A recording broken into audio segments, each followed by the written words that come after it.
আসসালামু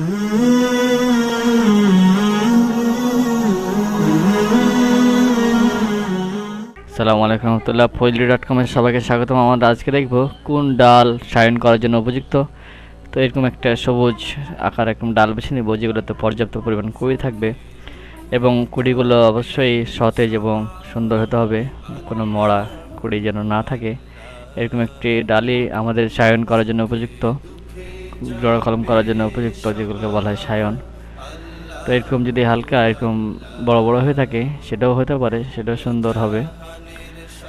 দেখতে হবে যে যেগুলো যেন সতেজ থাকে, আর যেগুলো এরকম ভাঙা থাকবে, আঘাতপ্রাপ্ত থাকবে, আঠা বের হতে থাকবে, এই ধরনের ডালগুলো আমরা সারানোর জন্য অবশ্যই নেব না, এগুলো খারাপ ডাল। আর যে ডালটা আমরা নেব সেই ডালটা এরকম কুড়িগুলোকে অক্ষত রেখে আমরা খুব সাবধানতার সাথে কাটবো।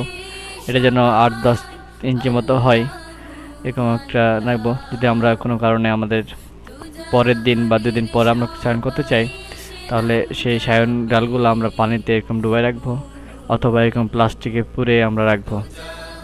তো একটি সুন্দর সায়নই আমাদের সুন্দর একটি কলম চারা গাছ দিতে পারে। ধন্যবাদ।